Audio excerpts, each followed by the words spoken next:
तो जब मैंने आपको बताया जैसा कि मुझे वो हेयर मूवमेंट जब आँख में फ़ील होना शुरू हुई राइट आई में, तो मैं अलर्ट हुआ। सबसे पहले मैं एक दोस्त हैं डॉक्टर सलमान मकबूल साहब, उनके पास गया। उन्होंने कहा कि ये कोई आपके रेटिना का प्रॉब्लम लग रहा है, तो आप इसको फ़ौरन एड्रेस कराएँ और एक स्कैन है बी स्कैन, वो आप करा लें। बहरहाल उस रात को संडे था, मैं कहीं से स्कैन नहीं करा सका, तो मैं रात को शादी में गया। उन्होंने कहा कि ये एक ड्रॉप्स मैं आपको दे रहा हूँ, नेफिन ड्रॉप्स, ये आप इनिशियली डालते रहें, ये हर किस्म की जलन और इस तरह के पर्दे के प्रॉब्लम को ख़त्म करती हैं। अगले दिन दोपहर के वक्त मेरे दोस्त हैं गुड्डू भाई, वो भी डॉक्टर साहब के साथ काम शाम करते रहे हैं, उनको तजर्बा है, वो आ गए मेरे पास। उन्होंने कहा जी चलें आए हम बी स्कैन करवाते हैं। तो हम बशारत कलर डॉक्टर बशारत साहब हैं कलर डॉपलर के, उनके पास चले गए। उन्होंने वो अपनी जो उनकी अल्ट्रासाउंड की मशीन है उससे दोनों आइज़ का स्कैन किया और उन्होंने स्कैन की रिपोर्ट मुझे पकड़ा दी।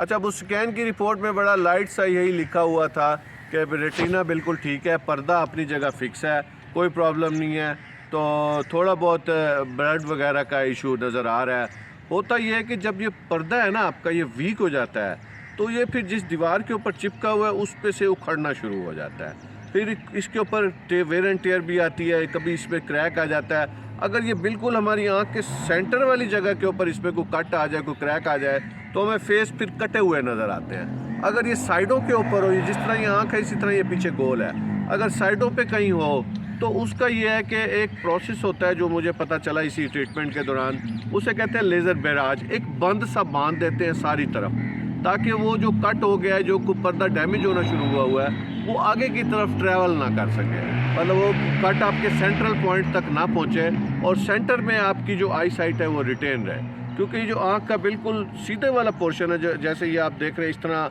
रोशनी की शुआएँ आपकी आँख की तरफ आ रही हैं, तो बिल्कुल इसके पीछे जो पर्दे का हिस्सा है वो बहुत कीमती होता है।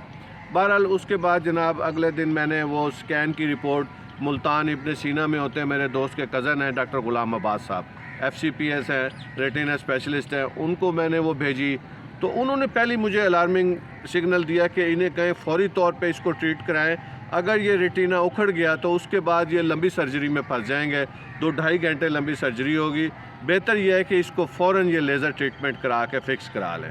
बहरहाल उन्होंने जो मुझे रेड सिग्नल ब्लिंक किया उसको मैंने सीरियस लिया। उसके बाद फिर मैं शाम को यहाँ पे भावलपुर के एक स्पेशलिस्ट हैं उनके पास चला गया, डॉक्टर यूनुस ताहिर साहब उनका नाम है जी। उनका लेज़र आई हॉस्पिटल है ये यजमान रोड के ऊपर।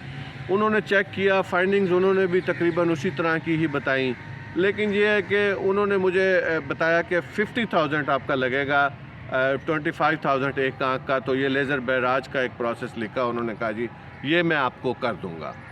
तो फिर उसके बाद रात को उन्होंने कुछ थोड़ा सा मुझे फ़ील हुआ कि उनका कोई मतलब बिहेवियर कुछ थोड़ा सा प्रॉब्लमेटिक सा होना शुरू हो गया, जिसमें पहले उन्होंने मुझे कहा कि आप तशरीफ़ रखें, फिर उन्होंने कहा जी आप नेट कैश पे कराइएगा।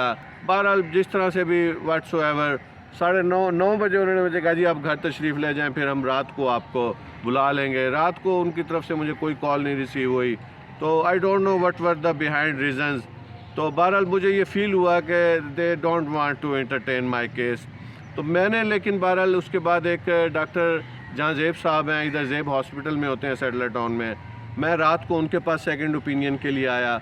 उन्होंने भी बी स्कैन की रिपोर्ट देखते हुए सेकंड ओपिनियन यही दिया कि डोंट वेस्ट टाइम, ये आँख का मामला है, आप फ़ौरी तौर पे इसको सीरियस लेके और इसको अपने रेटिना की लेज़र करवा लें फ़ौरी तौर पे। तो फिर रात को तो वो मेरे पास कोई इस तरह का मंडे वाले दिन ऑप्शन नहीं था, तो फिर मैंने डॉक्टर गुलाम अब्बास साहब से व्हाट्सएप पे रब्ता किया एक दोस्त से नंबर लेके। तो डॉक्टर गुलाम अब्बास साहब का बहुत अच्छा प्रोफेशनल बिहेवियर था।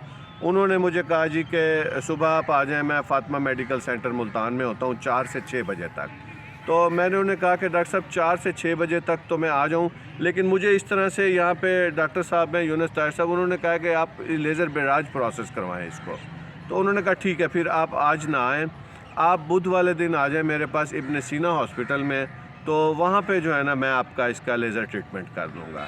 तो मैं फिर बुध को उनके पास जा पहुँचा। तो फिर मैं आपको बताता हूँ अब अगले व्लॉग में कि लेज़र ट्रीटमेंट का प्रोसेस किस तरह से था और क्या क्या उसके अंदर मेरी मतलब मुशाहिदात थे, वो मैं फिर आपसे शेयर करता हूँ अगले वीडियो में। Thank you.